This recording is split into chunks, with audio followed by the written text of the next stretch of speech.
Coucou les petits loups. Eh bien là, on est à Milan, dans la cathédrale de Milan qui s'appelle il Duomo et qui est le troisième plus grand bâtiment là, de ce genre après la cathédrale Saint-Pierre à Rome et une autre en Espagne.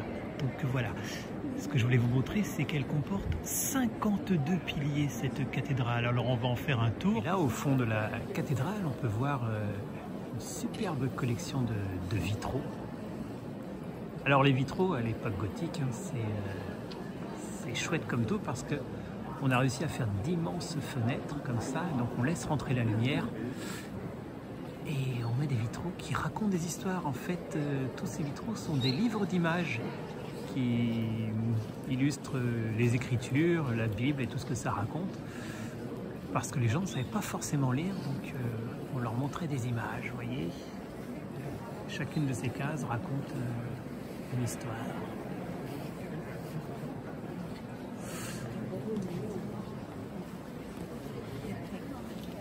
Voilà, jeunes gens.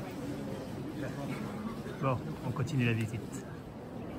Alors, ce qui est intéressant dans un édifice gothique, une cathédrale encore plus, c'est cette impression de se retrouver au milieu d'une forêt. Vous voyez tous ces piliers qui montent.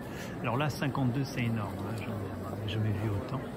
Mais du coup, on a vraiment une forêt de piliers. C'était l'idée hein, de l'architecture gothique, d'avoir quelque chose qui monte très très haut vers le ciel. Donc voilà, avec une élévation et des plafonds situés très très haut.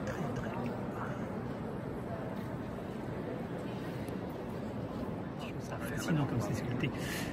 La prochaine fois, je vous montrerai la basilique Saint-Sauveur de Dinan, qui est très intéressante aussi. On verra bien la différence entre le gothique et le roman. Donc là, c'est un gothique bien plus poussé que celui que vous verrez à Dinan, mais c'est intéressant. Bon, bah, la voilà de l'extérieur, la cathédrale de Milan, il Duomo. Alors il y a 136 flèches et 2000 sculptures, elle est toute en marbre blanc. Depuis la terrasse du bâtiment d'en face, une petite vue sur toutes ces tours justement, là sur ces, je ne sais plus combien de tours, je vous l'ai dit. Beaucoup. Là, il était à 11,50 et on a fait faire la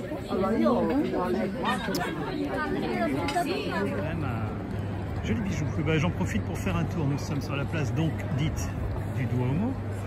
Et voici la place de Milan, qui est donc une grande ville d'Italie, qui n'a pas un charme de fou, mais bon.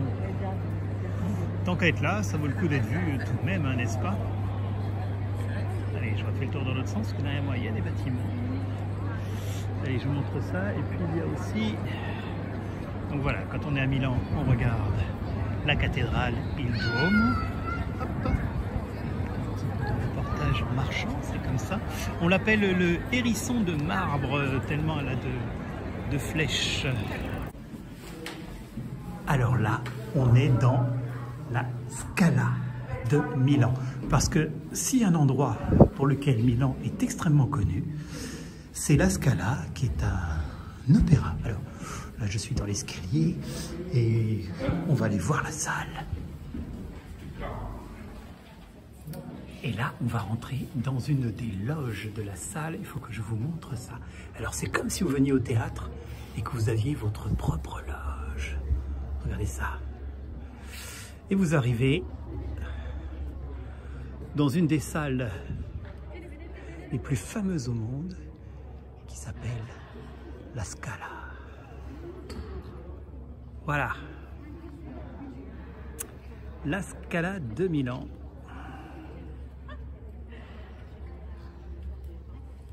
Et on est dans une de ces loges. Là, vous voyez comme en face, et ben, là, on est dans une de ces loges.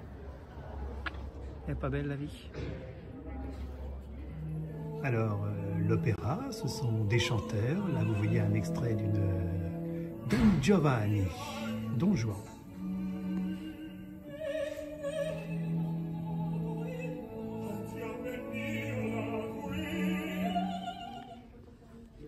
Et donc, ce sont aussi du coup des réserves de costumes, parce que vous voyez, là, c'est les costumes qui étaient portés par les chanteurs dans l'extrait qu'on vient de voir de Don Giovanni.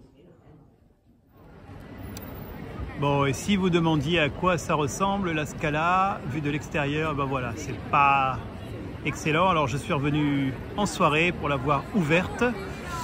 Et là, vous voyez sous les arcades les gens qui attendent pour entrer au spectacle qui aura lieu ce soir. Donc c'est un opéra en 4 actes, mais peu importe. Donc voilà, la Scala vue de l'extérieur avec lumière. Et ben voilà les petits loups, c'était ma visite très partielle de Milan avec la Scala et il Duomo. Et je voulais finir par quand même ce beau ciel bleu hein, qui est caractéristique quand on vit en Italie finalement, c'est quand même pour voir ça. Donc voilà, on revoit une dernière fois il Duomo avec toutes ces flèches de marbre là. Et puis surtout le ciel italien. Allez voilà, fin de la visite de Milan. Bonne journée les petits loups.